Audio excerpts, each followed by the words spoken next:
जय हिंद मेरे प्यारे साथियों। एक बार फिर से आपका स्वागत है आपके अपने YouTube चैनल शुभ एजुकेशन पर। तो कैसे हैं मित्रों? उम्मीद करता हूं कि आप सभी लोग बहुत ही अच्छे होंगे। तो आज हम हिंदी व्याकरण का पहला चैप्टर लेकर आए हैं, भाषा की उत्पत्ति। और हम जानेंगे आज भाषा की जो उत्पत्ति है वो कहाँ से हुई है। तो आप जब भी हिंदी व्याकरण को पढ़ते हैं तो वहां पे आपको सबसे पहले मिलती है भाषा। और आप बचपन से ये पढ़ते चले आए हैं कि भाषा जो है वह साधन होता है जिसके थ्रू हम एक व्यक्ति से दूसरी व्यक्ति तक अपनी विचारों को, अपने जो भाव है उसको हम पहुंचाते हैं। उसी को हम क्या कहते हैं? भाषा। अब आज हम उसके आगे जानेंगे क्या होता है। तो यहाँ पे आपको सबसे पहले हम बताएं कि भाषा जो हमारा है वो संस्कृत के भाष धातु से बना है। जो हमारी भाषा होती है वो किससे बनी है? संस्कृत के भाष धातु से बना है। तो यहाँ पर सबसे पहले बात करते हैं कि ये धातु क्या चीज है। ये जो हमारी धातु लिखा है ये धातु हमारा क्या है? तो धातु का मतलब आप हिंदी में जानते हैं क्रिया। हिंदी में आप लोग क्रिया पढ़ेंगे हैं तो हिंदी में धातु को कहते हैं क्रिया और संस्कृत में इसको धातु कहते हैं। अंग्रेजी की बात करें तो अंग्रेजी में इसको वर्ब कहते हैं। तो वर्ब आप लोग पढ़े होंगे अंग्रेजी में। वर्ब क्या होता है? डूइंग वर्ब होता है और ये एक्शन वर्ड होता है। तो इसी को हम क्या कहते हैं? संस्कृत में धातु और हिंदी में हम क्रिया कहते हैं। तो ये बात हो गई धातु की। अब बात इसका कर लेते हैं जो हमने यहाँ पर लिखा है भाष। तो इस जो भाष होता है इस भाष का सिंपल सा मतलब होता है कहना। इस भाष का मतलब कहना। कोई भी व्यक्ति अपने विचारों को किसी दूसरे व्यक्ति से अगर कह रहा है तो वो मतलब भाष का मतलब होता है कहना। तो यहाँ पर हमने जान लिया कि जो भाष है इसका मतलब क्या होता है? कहना। तो ये भाष हो गया। अब बात करते हैं कि विश्व की सबसे प्राचीन भाषा हमारी क्या है। तो विश्व की जो सबसे प्राचीन भाषा है वो हमारी है संस्कृत। विश्व की जो हमारी सबसे प्राचीन भाषा है उसको हम कहते हैं संस्कृत। और ये जो हमारी संस्कृत होती है ये हमारी दो रूपों में पाई जाती है। संस्कृत जो हमारी थी ये दो रूपों में थी। एक को हम कहते थे प्राचीन या इसी को हम कहते थे वैदिक संस्कृत।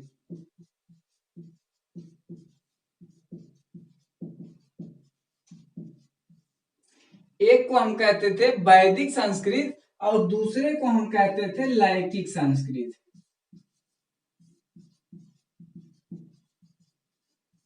एक संस्कृत हमारी वैदिक संस्कृत थी और दूसरी हमारी लैकिक संस्कृत थी।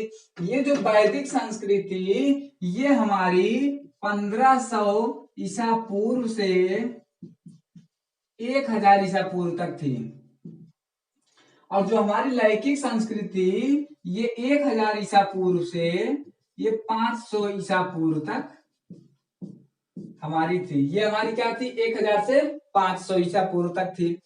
अब ये जो हमारी वैदिक संस्कृति, जो हमारे चारों वेद हैं, ऋग्वेद, सामवेद, अथर्ववेद और यजुर्वेद, वो हमारे वैदिक संस्कृत में लिखे गए हैं। तो ये जो हमारे चारों वेद हैं यहाँ पर हम लिख दे रहे हैं चारों वेद, ऋग्वेद, सामवेद, अथर्ववेद और यजुर्वेद। यजुर्वेद जो हमारे यजुर्वेद है। तो इन जो चारों वेद हमारे हैं ये किसमें लिखे गए हैं? हमारे वैदिक संस्कृत में।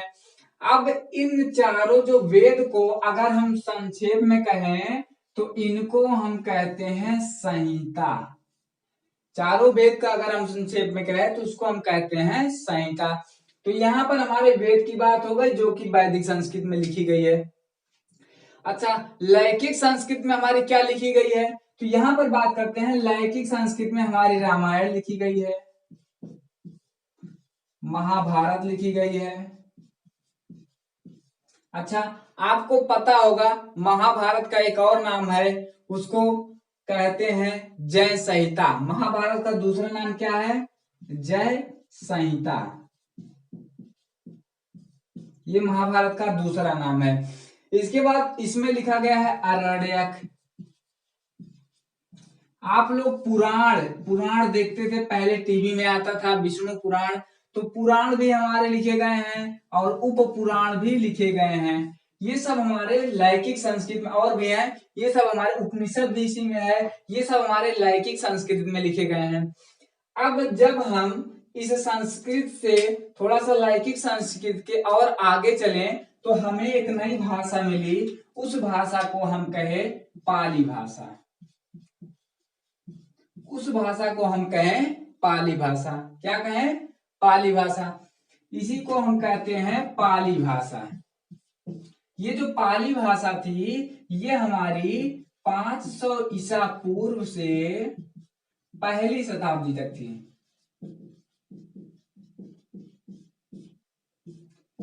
जो पाली भाषा थी ये 500 ईसा पूर्व से पहली शताब्दी तक हमारी बोली जाती थी। क्या? पाली।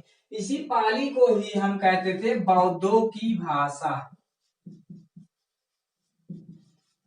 बौद्धों की भाषा। एक चीज और इसको कहते थे भारत की प्रथम देशी जन भाषा, इसको ही कहते थे भारत की प्रथम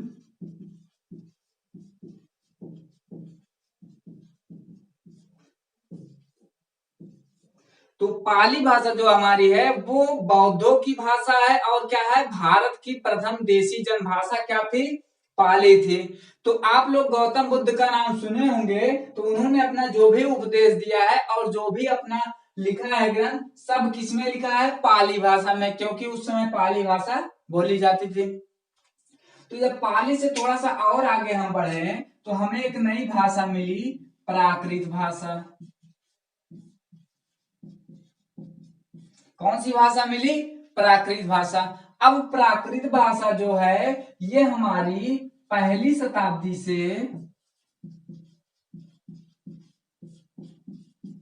500 ईस्वी तक बोली जाती थी। अच्छा, प्राकृत भाषा कब से कब तक बोली जाती थी? 500 पहली शताब्दी से 500 ईस्वी तक हमारी प्राकृत भाषा बोली जाती थी। अच्छा, ये जो प्राकृत भाषा है इसको हम कहते हैं जैनों की भाषा।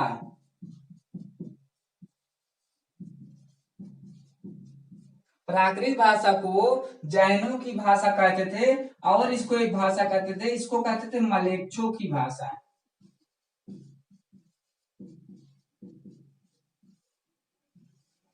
यहाँ पर प्राकृत भाषा कहते हैं मलेच्छों की भाषा और जैनों की भाषा, उसी को क्या कहते थे? प्राकृत भाषा। अब जब हम थोड़ा सा और आगे आए, प्राकृत भाषा से थोड़ा सा और आगे आए तो हमको एक नई भाषा मिली, अपभ्रंश। क्या मिली? अपभ्रंश। तो हमको नई भाषा मिल गई, अपभ्रंश। अब इस अपभ्रंश का और नाम है आवाहट, इसको कहते थे आवाहट। आवाहट या अभिथ्या, इसी का दूसरा नाम है आवाहट और अभिथ्या। अच्छा, ये जो हमारी अपभ्रंश थी ये 500 ईसा पूर्व से 500 ईस्वी से 1000 ईस्वी तक बोली जाती थी। अपभ्रंश जो है ये 500 ईस्वी से 1000 ईस्वी तक हमारी अपभ्रंश बोली जाती थी। ये जो अपभ्रंश है ये अपभ्रंश हमारा 7 टाइप का है। ये अपभ्रंश जो होता है हमारा 7 टाइप का है। देखिए पहले क्या थी? संस्कृत थी, संस्कृत से पाली आ गई, पाली से प्राकृत भाषा मिली, प्राकृत भाषा से अपभ्रंश मिली, अपभ्रंश के बाद अब जाके हमको कहीं अंदर इसके जाने के बाद हिंदी भाषा मिलेगी। तो चलिए हम आगे देखते हैं अपभ्रंश के जो आगे है वो कौन सी भाषा यहाँ पे बोली जाती है।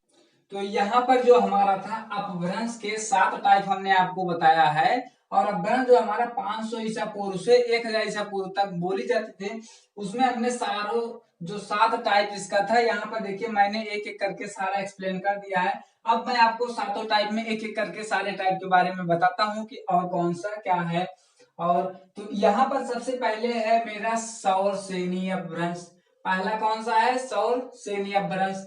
दूसरा कौन सा है? खास अपभ्रंश। तीसरा क्या है? ब्राह्मण अपभ्रंश। चौथा क्या है? पैशाची अपभ्रंश। पांचवा है महाराष्ट्रीय अपभ्रंश, छठवां क्या है अर्धमागधी अपभ्रंश, सातवां क्या है मागधी अपभ्रंश।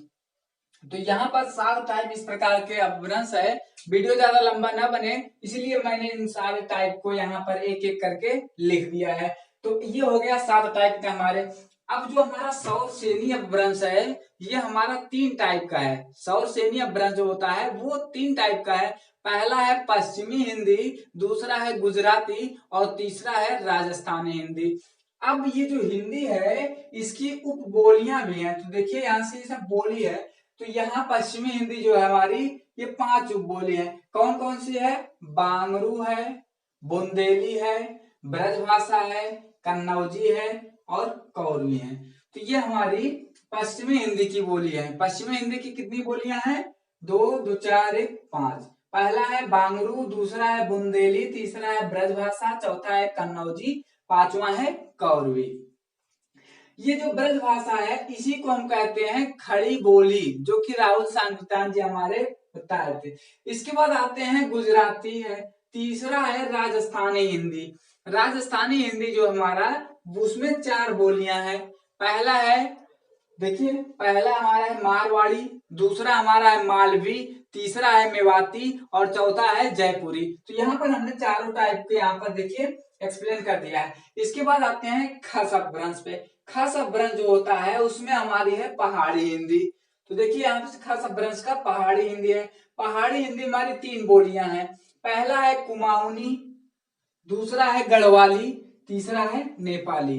तो यहाँ पर कुमाऊनी, गढ़वाली और नेपाली ये हमारी बोली हो गई।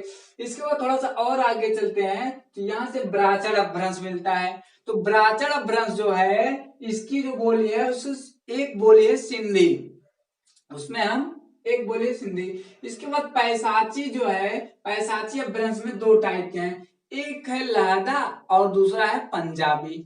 ये हो गया पैसाची में हमारे 2 टाइप के हैं, लहदा और पंजाबी।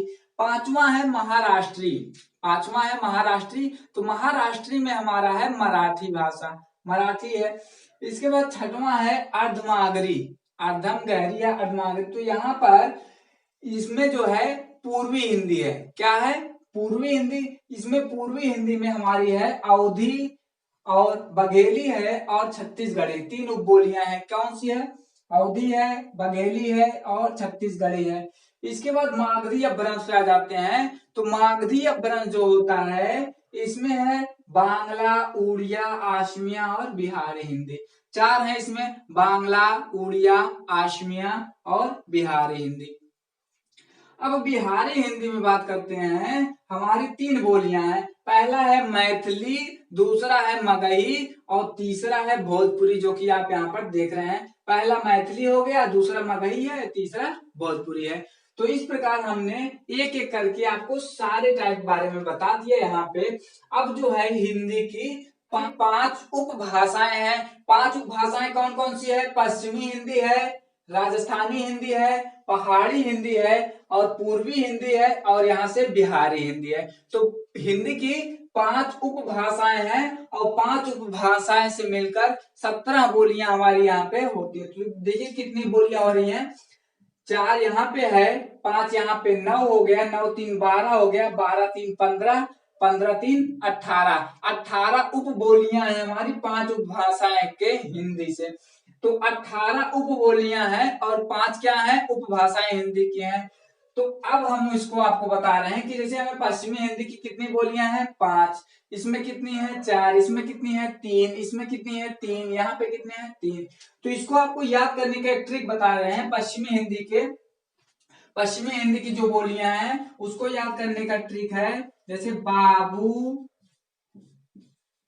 बकौ, कन्नौजी पश्चिम में। देखो आपको ये मैं याद करने का एक ट्रिक बता रहा हूं, बाबू, बकौ, कन्नौजी पश्चिम में, यानी बा से बांगरू, बू से बुंदेली, बा से ब्रजभाषा, कौ से कन्नौजी, कौ से कौरवी और कन्नौजी हो गया। सब किसके हैं? पश्चिमी उपभाषा की। इसके बाद यहां से आते हैं राजस्थानी की। तो राजस्थानी के लिए हम आपको बताते हैं मामा जमे राजस्थान।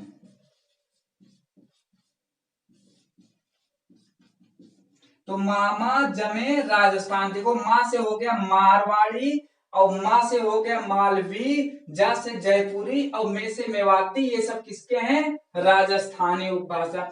बाकी पहाड़ी आप यहां से याद कर सकते हैं, कुमाऊनी, गढ़वाली, नेपाली, तो ये पहाड़ी की हो गई। अवधि की बताएं, अब छत्तीसगढ़ी,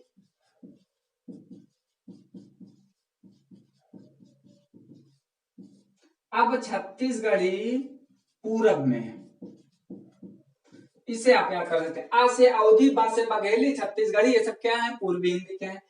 यहां से आपको बिहारी हिंदी की याद करने की ट्रिक बता रहे हैं। तो बिहारी हिंदी के लिए आप ट्रिक अपनाएंगे मैथिली, मगही, भोजपुरी। तो इसके लिए हम आपको बताते हैं क्या होता है। तो यहां से हम कहेंगे मैम,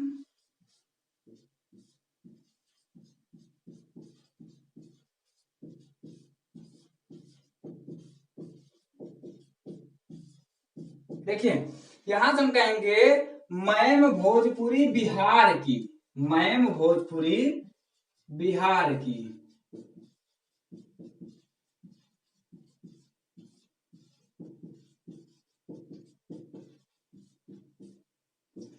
तो बिहारी हिंदी की याद करने की ट्रिक है मैम भोजपुरी बिहार की। तो मैं से हो गया मैथिली, माँ से हो गया मगही, भोजपुरी हो गया, और ये सब किसके हैं? बिहारी हिंदी की। तो यहाँ पर हमने आपको सारे ट्रिक बता दिए याद करने की, कैसे आपको उपबोली और उपभाषा याद करना है। पश्चिमी हिंदी की क्या है? बाबू, बको, कन्नौजी। पश्चिम में बा से बांगरू, बू से बुंदेली, बा से ब्रज भाषा, कौ से कौरवी, कन्नौजी, सब पश्चिमी हिंदी के हैं। राजस्थानी के लिए क्या आपको बताया? मामा जमे राजस्थान में, माँ से मारवाड़ी, माँ से मालवी, जा से जयपुरी और मैं से मेवाती, राजस्थान में। पहाड़ी हिंदी की आप कुमाऊनी, गढ़वाली, नेपाली है। और फिर यहाँ से पूर्वी हिंदी की अब छत्तीसगढ़ी पूरब में। और फिर यहाँ से बिहारी हिंदी की क्या है? मैम भोजपुरी बिहार की। तो यहाँ पर हमने आपको सारे ट्रिक बता दिए हैं कैसे आपको। तो यहाँ पे आप देख सकते हैं कि जो हिंदी की उपबोलियां और भाषाएं हैं, तो हिंदी की 5 उपभाषाएं हैं। यहाँ पे हम आपको बता रहे हैं हिंदी की 5 उपभाषाएं हैं। और बोलियां कितनी है? बोलियां हमारे 18 है, हमने आपको बताया। अगर हम यहाँ से नेपाली को निकाल दें, क्योंकि नेपाल भारत से अलग हो चुका है, तो भारत में कुल 17 बोलियां बोली जाती हैं। तो इस प्रकार हमने आपको सारे बोलियां और उपभाषा और उसको याद करने की सारी ट्रिक आपको इस वीडियो में प्रोवाइड कर दिया है। तो उम्मीद करता हूं कि वीडियो आपको पसंद आई होगी। अगर मेरी वीडियो आपको पसंद आई है और इस वीडियो से आपको अगर कुछ नॉलेज हुआ है, तो प्लीज आप इस वीडियो को लाइक कर दीजिए। और हाँ, अगर चैनल पे पहली बार आए हैं तो इस चैनल को आप सब्सक्राइब जरूर कर लीजिए। और एक बगल में एक बेल आइकन आता है, उसको प्रेस कर दीजिए, ताकि मैं जब भी वीडियो बनाता रहूं तो आप सभी को नोटिफिकेशन मिलता रहे। तो चलिए साथियों, बहुत बहुत धन्यवाद मेरी वीडियो देखने के लिए। जय हिंद।